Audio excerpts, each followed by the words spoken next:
Baahubali don और पूर्व सांसद आनंद मोहन को जेल से रिहा कर दिया गया है।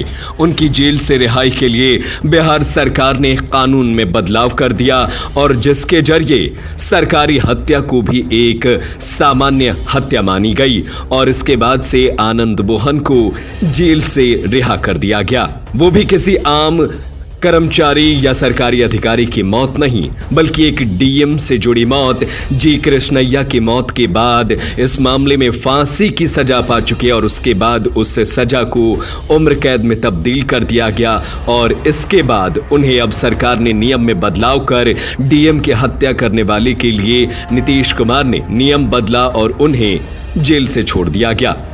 लेकिन ये रिहाई की खबर बिहार के सीवान जिले के शहाबुद्दीन समर्थकों के लिए पुराने जख्म कुरेदने जैसे रहा।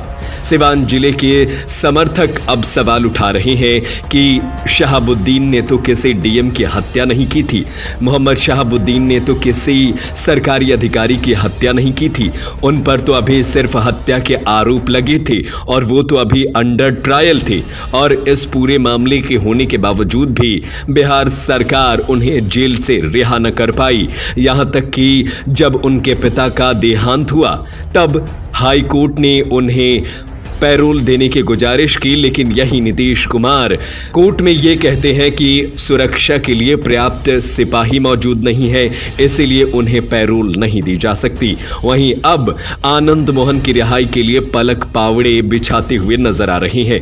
आनंद मोहन की बेटी की सगाई तक में चले जाते हैं। नीतीश कुमार की इसी चरित्र पर अब सिवान के साहिब के समर्थक नाराज नजर आ रहे हैं। पूर्व सांसद डॉक्टर मोहम्मद शहाबुद्दीन की दूसरी वर्षी है, क्या कुछ कहेंगे इसको लेकर? देखिए, पहली बरसी जब साहब की हुई उस समय हम लोग बहुत कम लोग को मतलब सूचना मिला ही नहीं किसी को, तो जो उनके चाहने वाले हैं बहुत नाराज़गी वो लोग अपना बताए। तो हम लोग सोचे कि दूसरी बरसी में सब लोग जितने वहाँ के लोग हैं, चाहने वाले जितने लोग हैं उनके, वो सब लोग मैडम को बगैर सूचना के ही तैयारी हम लोग किए। फिर बाद में मैडम को बताया गया कि साहब का दूसरी बरसी मनाने के लिए हम लोग कार्यक्रम कर रहे हैं, तो उन्होंने कहा कि ठीक है, जैसा आप लोग की इच्छा है कीजिए। तो हम लोग उनका बहुत धूमधाम से दूसरी बरसी मना रहे हैं और इसमें हमको लग रहा है कि पूरा सीवान जिला इस मामले के लिए मन इच्छुक है और सब लोग मिलकर। कहाँ मनाया जाएगा? ये सीवान टाउन हॉल में 1 मई को इसका श्रद्धांजलि अर्पित करा जाएगा। हमको लग रहा है कि उस टाउन हॉल में बहुत कम पड़ेगा। हमको लग रहा है कि सिवान, हमको लग रहा है बहुत इतनी जनता आएगी कि वहाँ पे भीड़ इतना होगा कि सोच नहीं सकते। साहब के समर्थकों से क्या अपील करेंगे? देखिए, साहब के समर्थकों से क्या अपील करना है, साहब के समर्थक ऐसे ही साहब के हैं और चाहे पार्टी किसी में रहें, जहाँ साहब है वहाँ हम लोग हैं और जो उनके चाहने वाले वहाँ हैं लोग वहीं रहेंगे।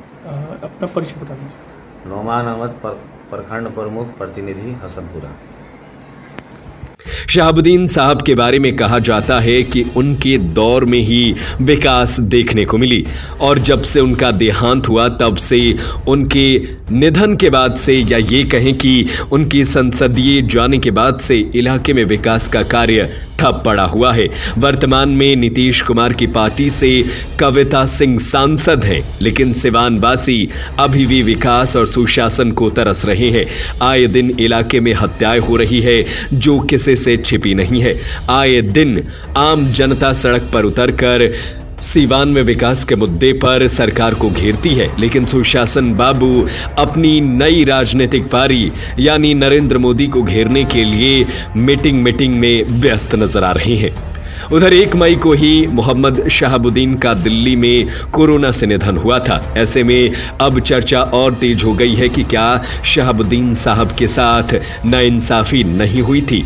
उनके शव को सीवान तक ना लाने देने वाले नीतीश कुमार और केंद्र की सरकार आनंद मोहन के लिए आज कानून में बदलाव कर रही है। ऐसे में जाहिर सी बात है कि नीतीश कुमार के खिलाफ आम जनता में रोष है। वहीं आरजेडी की तरफ से जिस तरीके से इस पूरे मामले में खामोशी बरती जा रही है, वो भी कहीं ना कहीं साहिब के समर्थकों को नाराज कर सकती है। ऐसे में आने वाला चुनाव साहिब की अनुपस्थिति में होने वाला है और देखना होगा कि सिवान में आरजेडी के समर्थक और मोहम्मद शहाबुद्दीन के समर्थक किस तरफ वोट देते हैं। ये भी बड़ा इम्तिहान होगा। बड़ा सवाल ये भी है कि क्या शहाबुद्दीन साहब के साथ नाइंसाफी हुई थी? आपका क्या कहना है इस पर हमें कमेंट करके अपनी राय जरूर बताएं। सिवान से जुड़ी तमाम खबरों को देखने के लिए हमारे चैनल को सब्सक्राइब करें। धन्यवाद।